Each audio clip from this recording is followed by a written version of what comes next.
ক্ষমতাচ্যুত প্রধানমন্ত্রী শেখ হাসিনার বর্তমান অবস্থান সম্পর্কে স্পষ্ট কোনো ধারণা নেই বলে জানিয়েছেন পররাষ্ট্র উপদেষ্টা তৌহিদ হোসেন।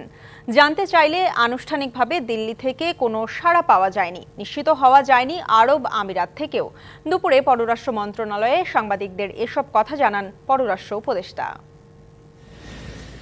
বেশ কয়েকটি গণমাধ্যম ও সামাজিক মাধ্যমে শেখ হাসিনা বর্তমানে দিল্লি থেকে আরব আমিরাত চলে গেছেন বলে খবর প্রকাশ হয়। কেউ কেউ লেখেন বেলারুশ চলে গেছেন সাবেক প্রধানমন্ত্রী। আসল সত্য কি? দুপুরে মন্ত্রণালয়ে পররাষ্ট্র উপদেষ্টার কাছে জানতে চাওয়া হয় এ বিষয়ে। তিনি বলেন, এ বিষয়ে জানতে চেয়েও দিল্লির কাছ থেকে সাড়া মেলেনি।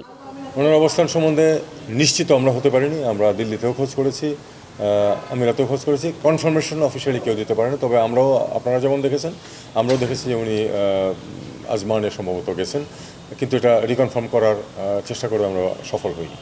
পররাষ্ট্র উপদেষ্টা জানান, ভারতে পলাতক আওয়ামী লীগ নেতাকর্মীরা দেশে ফিরতে চাইলে তাদের ট্রাভেল পাস ইস্যু করবে বাংলাদেশ দূতাবাস। তবে আদালতের নির্দেশনা পেলে তাদের ফিরিয়ে আনতে উদ্যোগ নেওয়া হবে।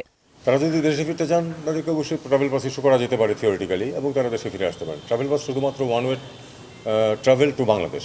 যদি মামলা যেহেতু হয়েছে বা হচ্ছে, যদি সেখান থেকে কোর্ট থেকে বলা হয় তাদেরকে হাজির করা হয়, অবশ্যই আমরা তখন তাদেরকে ফিরে আনার চেষ্টা করব। এর আগে মন্ত্রণালয় ইতালির ভিসা প্রত্যাশীদের সাথে বৈঠক করেন পররাষ্ট্র উপদেষ্টা। ইতালি দূতাবাসে আটকে থাকা 20,000 ভিসা আগামী ডিসেম্বরের মধ্যে দিয়ে দেওয়া হবে বলে নিশ্চিত করেন তৌহিদ হোসেন। 20,000 কেস ক্লিয়ার্ড হয়েছে রোম থেকে। যে ভিসা কেসগুলো ক্লিয়ার হয়েছে সেটা প্রতিজ্ঞা করেছেন যে তারা এই ডিসেম্বরের মধ্যে এটাকে সবগুলি ভিসা দিয়ে দেবেন। ইরশাদ জাহান উর্মি, ডিবিসি নিউজ, ঢাকা।